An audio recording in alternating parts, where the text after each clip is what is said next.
These multimillionaires, and in some cases billionaires, think it's a great idea to cut benefits for working people when they get to Social Security age.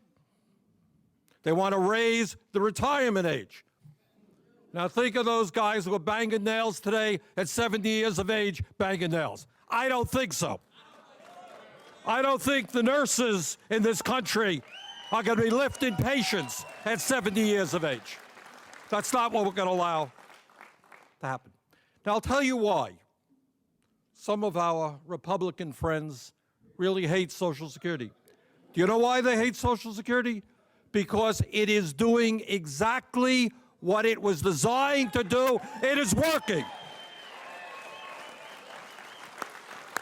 Before Social Security, 50% of seniors in this country lived in poverty. Before Social Security, when people had problems with disabilities, they were out there on their own.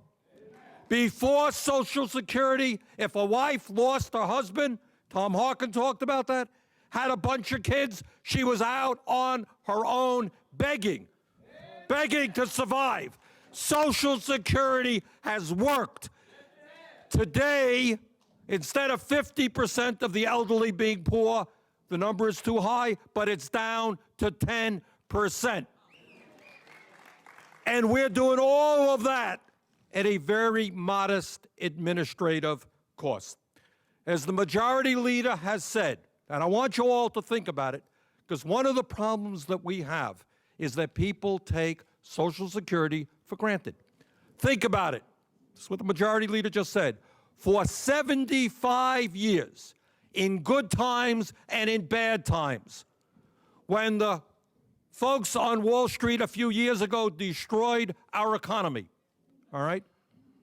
When millions of people lost their lifetime savings, Social Security was there paying out every nickel owed to every eligible American. Let's not forget that.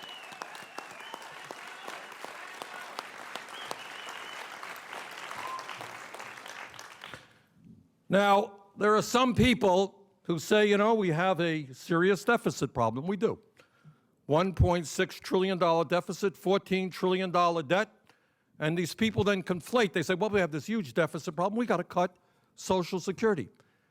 And as the majority leader said, anybody who tells you that Social Security has contributed one nickel to our deficit or national debt is simply not telling you the truth. Well, you use that word. Social Security today has a $2.6 trillion surplus. Social Security today can pay out every benefit owed to every eligible American for the next 26 years, at which point it could pay out 78% the benefits. And as Tom Harkin just mentioned, if we want Social Security to be strong for the next 60, 70 years, you lift that cap, start at $250, ask the billionaires to start contributing.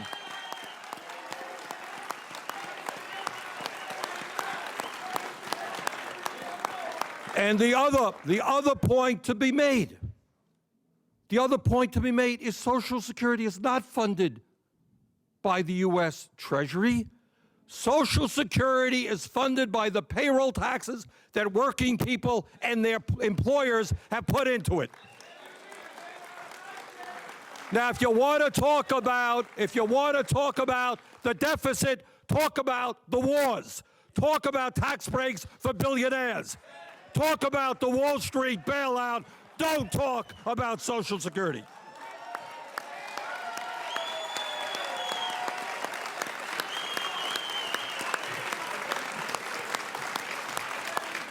There are some people who say, well, you know, Social Security is just a bunch of IOUs.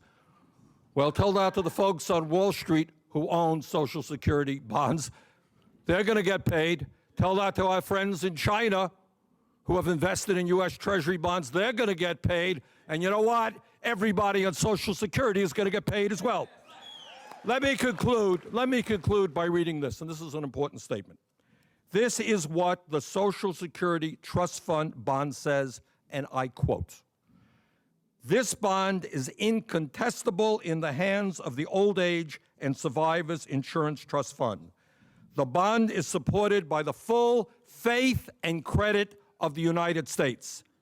And the United States is pledged to the payment of the bond with respect to both principal and interest, end of quote. In other words, Social Security is backed by the full faith and credit of the United States government. It has never once failed. It is not going to fail. And our job right now is to stand up to those people who are attacking Social Security, not for financial reasons. They are attacking it for ideological and political reasons. We're going to stand up, hands off Social Security. Thank you very much.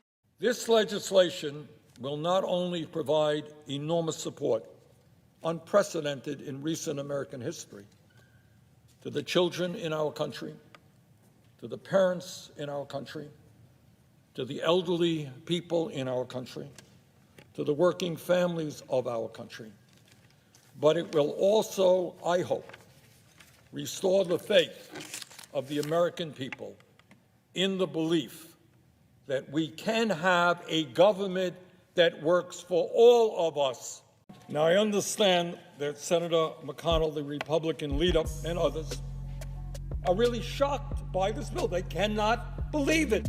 Imagine, just imagine, that the United States Senate is addressing the needs of working families and is going to stand up for ordinary Americans rather than just the wealthy and powerful.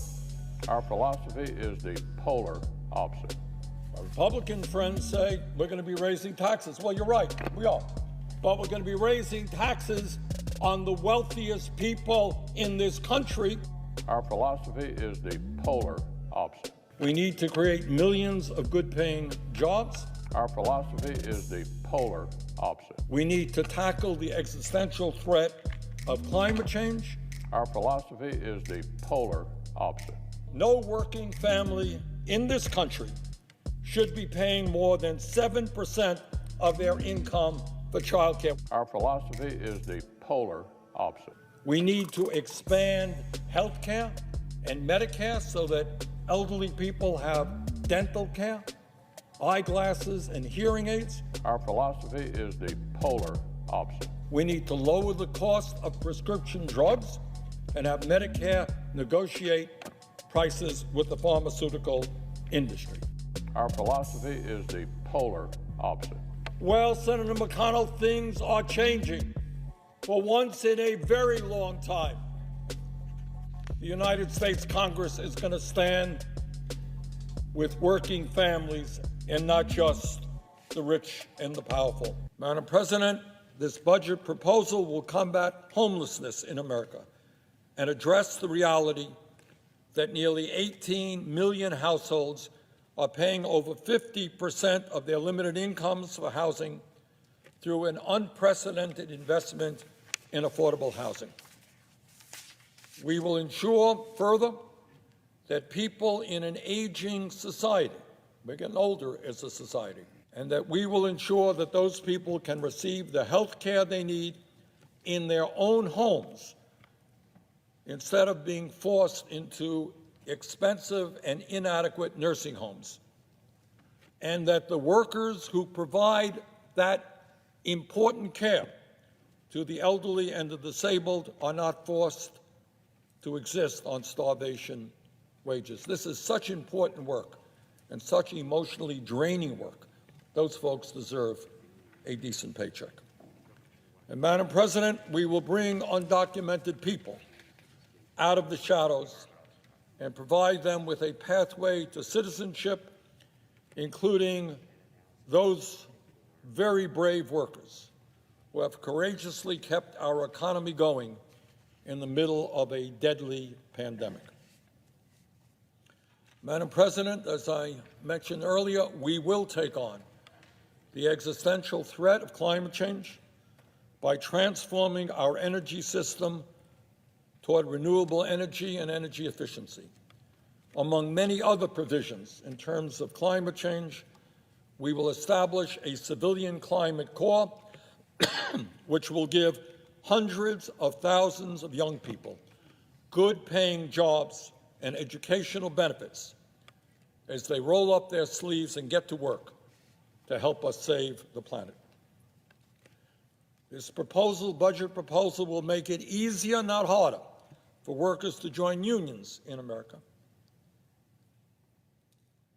Madam President, my Republican colleagues are upset that we are using the reconciliation process and only 50 votes to pass this budget. They're very upset about that. But let us be clear. This idea of using reconciliation is certainly not a new idea. When Republicans controlled the Senate, they used reconciliation to pass trillions of dollars in tax breaks to the top 1% and large corporations. When Republicans controlled the Senate, they used reconciliation to make climate change worse by opening up the Arctic National Wildlife Refuge to oil drilling. When Republicans controlled the Senate, they tried to use reconciliation to repeal the Affordable Care Act and throw 32 million Americans off of the health care they had. Well, today it is true. We will also use reconciliation, but we will do it in a different way. We will use it to help the working families of our country and not just the wealthy and the powerful. Madam President, it is no great secret that millions of Americans are giving up on democracy, are moving toward authoritarianism, and are losing faith in their government. Many of those people are working longer hours for lower wages. They can't afford health care. They can't afford to send their kids to college, and they worry very much about the future of their kids and the future of this country. This legislation will not only provide enormous support, unprecedented in recent American history, to the children in our country, to the parents in our country, to the elderly people in our country, to the working families of our country, but it will also, I hope, restore the faith of the American people in the belief that we can have a government that works for all of us